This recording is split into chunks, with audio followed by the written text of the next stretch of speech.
বাংলাদেশ তখন ভালো থাকে যখন বিএনপি ভালো থাকে। বিএনপি ভালো জায়গায় আসছে, দায়িত্ব পালন করছে, বাংলাদেশ ভালো ছিল। যখনই বিএনপি খারাপ পর্যায়ে গেছে, বাংলাদেশ কখনোই ভালো ছিল না, খারাপ পর্যায়ে গেছে। ব্যক্তিগতভাবে আবিদুল ইসলাম খান 10 বছর পর নিজেকে কোথায় দেখতে চান? একজন ছাত্র নেতা হিসেবে নাকি একটি জাতীয় দলের নীতি নির্ধারক হিসেবে? এটা কঠিন প্রশ্ন। গত 10 বছর আগে, 5 বছর আগে, 3 বছর আগে, 4 বছর আগেও ভাবি নাই যে আজকের এই জায়গাতে থাকবো। পরিস্থিতি আমাকে এই জায়গায় নিয়ে আসছে। আমি বিশ্বাস করি, আমি প্রতিটা পরিস্থিতিতে দায়িত্ব পালনে বিশ্বাসী। ওই দায়িত্ব পালনই হয়তোবা আমাকে নতুন কোনো পরিস্থিতির মুখোমুখি করবে।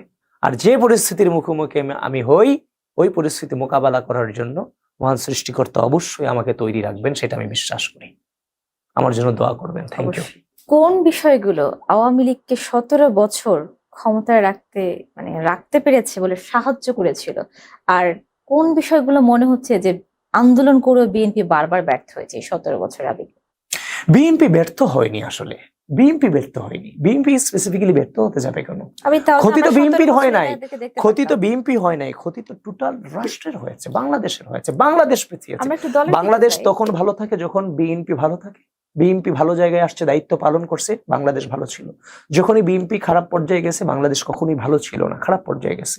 এটা বিএনপির প্রতি এই রাষ্ট্রের অলওয়েজ ফেভার। কেন থাকে এটা? এটা ন্যাচারাল ফেভার, ন্যাচারাল একটা সম্মান এই পার্টির প্রতি। কারণ এরা বাংলাদেশপন্থী, বাংলাদেশকে বিশ্বাস করে, বাংলাদেশ ছাড়া এদের অন্য কোনো জায়গা নাই। তখন 17 বছর সংগ্রাম আমরা চালিয়ে গিয়েছি। এখন এখানে হচ্ছে যে কিছুটা অনৈক্য ছিল ফ্যাসিজমের। আপনি যখন সরাসরি মানুষকে গুলি করবেন, গুলি করতে করতে করতে করতে নাই করে দিচ্ছেন একটা পর্যায়ে, গুলি করে করে মানুষ মারতে মারতে, গুম করে মানুষ মারতে মারতে, খুন করে মানুষ মারতে মারতে। আমি আমার সেশনে 7 থেকে 8 জন আমরা রাজনীতি করছি ঢাকা বিশ্ববিদ্যালয়ে।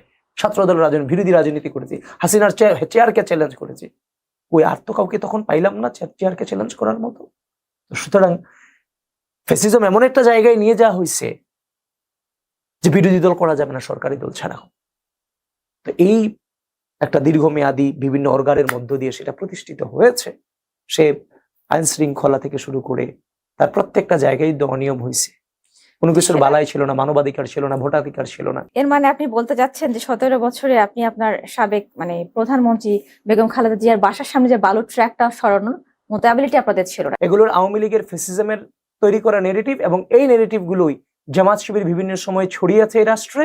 আমি এই মুহূর্তে চেয়ারে বসেও আমি ওই জায়গাতে যেতে চাচ্ছি না, কিন্তু আপনি এগুলো বারবার আনার চেষ্টা করতেছেন। আমি অনুরোধ করবো আপনাকে, এই বিষয়ে কথা বলাটা অনুচিত। এগুলো অনৈক্য তৈরি করে, এগুলো করে যাওয়ার প্রশ্ন ছিল। অবশ্যই আন্দোলনে সফল হয়েছি বলেই এই গণঅভ্যুত্থানের ভিত্তি তৈরি হয়েছে এবং গণঅভ্যুত্থান সফল হয়েছে। আজকে যদি আমাদের উপর নির্যাতন হইতো, নিপীড়ন না হইতো, যথাসময়ে নির্বাচন হইতো, ভোটাধিকার থাকতো, গণতন্ত্র থাকতো, বিচার ব্যবস্থা স্বাধীন থাকতো, তাহলে আজকে যথাসময়ে নির্বাচন হইলে এমন একটা গণবিস্ফোরণ এই আপাতত নিরীহ একটা আন্দোলন দিয়ে হতো না তো? এটা তো আপনিও বিশ্বাস করেন। তো সুতরাং নির্যাতনের লেভেলটা যত বড় হয়েছে, ব্রাস্ট আউটটা তত বেশি হয়েছে।